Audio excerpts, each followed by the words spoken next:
Everybody, Live Farmer 73 here. It's early in the morning, and I got a couple of emails asking me a couple questions that I do really want to address because I need to handle it. How do you get your banana trees to fruit? I've had a lot of fruiting videos for my banana trees. Number one, before I get started, is let me sit down for a hot tick, okay? Okay. Now, how do you get your banana tree to start fruiting? Number one, and first and foremost, you got to make sure you have a fruiting banana tree. If you do not know if you have a fruiting banana tree, there, to me, I mean, I'm not a professional at bananas, but there is no way to tell. Some of the bananas, like I know Rajapuri, how red the trunk is, and a grand name, you know, how big it gets and how big the leaves get. I have an ice cream banana. They got like a powdery bluish green tint to them. I really can't tell you how, but I'm telling you what you need to do is get a banana tree from a reputable banana tree dealer. Somebody that sells fruiting banana trees. I usually sell them when I got tons of them, but I don't right now because I'm all sold out as usual, you know that. So what I'm going to do, I'm going to show you when you get a fruiting banana, or even this, if you're not sure if you have a fruiting banana or not, you can still take these same steps, because eventually either the banana is going to fruit or it ain't. Okay, and then you get to taste the fruit. All the banana trees are, let me back that up. All the banana trees are going to fruit, but the more decorative banana trees like the Musa, it's not. The bananas taste horrible. You know what I'm saying? It's just like that patio bonfire peach tree. It's a peach tree, and it's gonna have peaches on it with the red leaves, and it's ornamental. But when you bite into that peach, it's like biting into a tennis ball. No matter how long you leave them on the tree or whatever, they taste horrible. So the bananas are pretty much the same thing. So what you want to get a fruiting banana tree. And I have some of my favorite that I can let you know about. Just let me know if you into this, and I can tell you all my favorites that I have here on my land. But this is what we're gonna do. I'm gonna get you right now. How do you get bananas on your tree? How do you make your banana tree bigger? Let's get at it. Okay. So we're gonna head out here to this banana tree, and I'm gonna tell you something. I don't even think I released that video, but this banana, all the bananas that I'm gonna show you today were the results of me cutting them all the way down to the ground. Y'all saw me do that last fall, cutting them down to the ground, and what they look like now. If you live in the southern region states, in the southern regions, you don't have to take your banana in the house. It helps if you want fruit. But the longer you leave them in the ground, what I'm seeing is the root, the actual bulb gets bigger and stronger, and it produces a bigger tree faster, which will produce fruit. Digging it out the ground, what I used to do, dig it out the ground and put it in the garage or in the crawl space and put it back in the ground every spring, that's unnecessary if you just let the bulb grow. Okay, the decorum as they call it. If you just let that grow, it's going to do this. Now watch this. Now this is the tree. It was nothing here. Y'all saw me chop this down in that old video. This is it. Now I've sold 5 pups off of this tree, and now it's taller than me. There's another pup right there. Now that I'm looking at it right there. See it? That's another one right there. This is how you make your tree grow bigger. Number one, let me flip the script. Number one, this is some organic fertilizers, citrus tone. I don't care if you use compost, chicken crap, 10-10-10, I don't care, it's up to you, but you have to feed it. Feed it hard.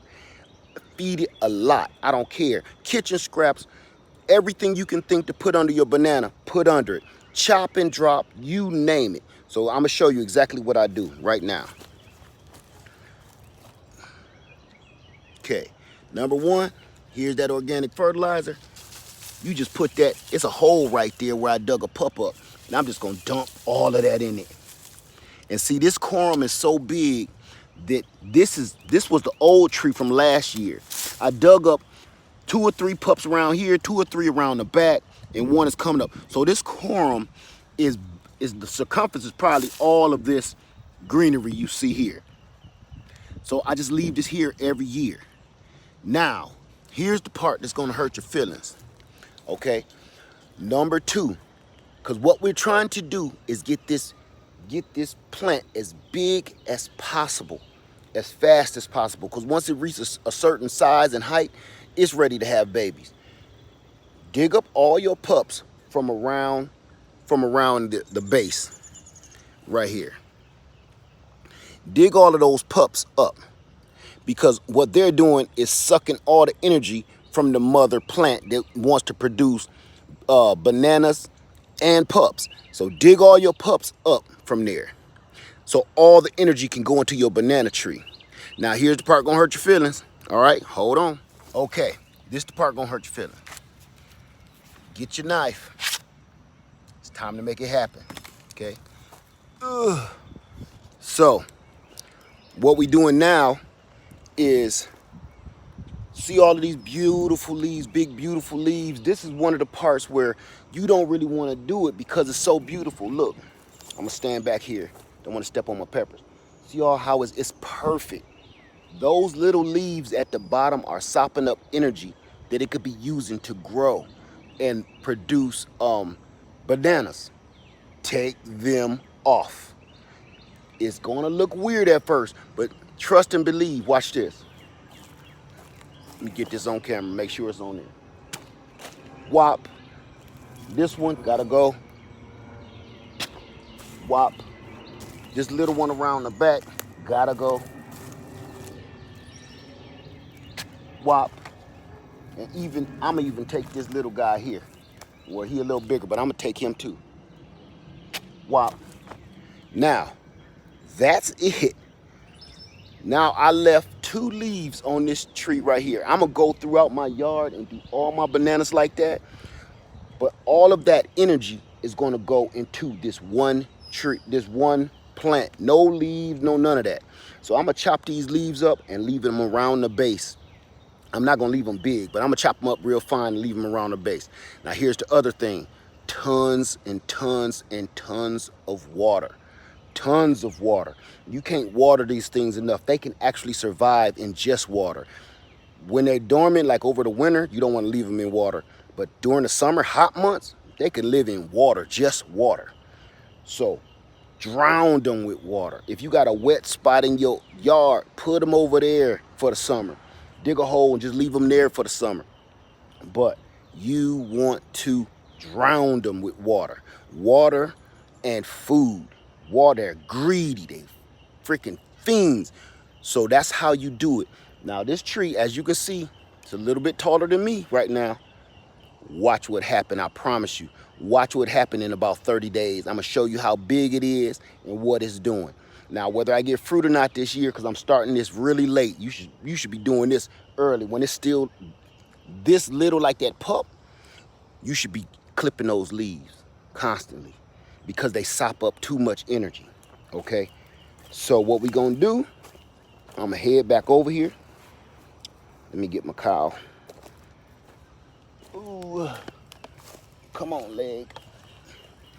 We're gonna head back over here and I'm gonna chop one more plant for you, okay? Okay, here's another tip. When you cut those baby plants off the pups from around the base of the tree, you can do anything you want with those. You can repot them. You can plant them somewhere else in your yard. You can sell them, make a little extra income, because that's what I do. Now, here you go. Remember, this is where the blood peach was, right here, right by the chicken coop. It hated it. For some reason, it was failing right here. So I dug one of the pups off of that one over there that we just came from, and I stuck it right here, and it just took right off. Every now and then, you know, it get a little limp and look a little dead.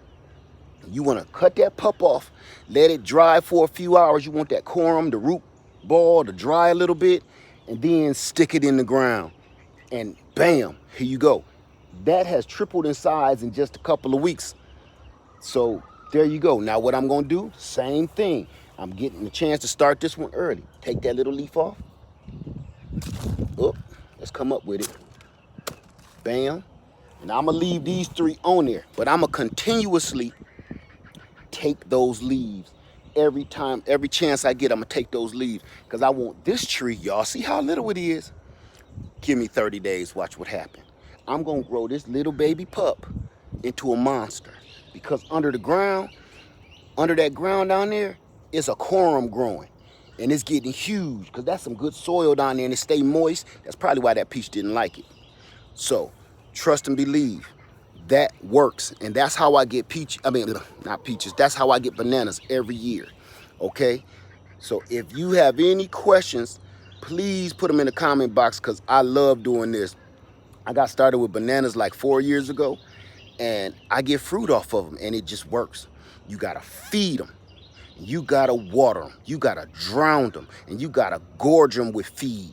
Trust and believe. Anything you got, kitchen scraps, organic soil, 10-10-10. Organic fertilizer, 10-10-10, dead squirrels. Anything you can think to throw under that tree, it's gonna make it grow like a beast.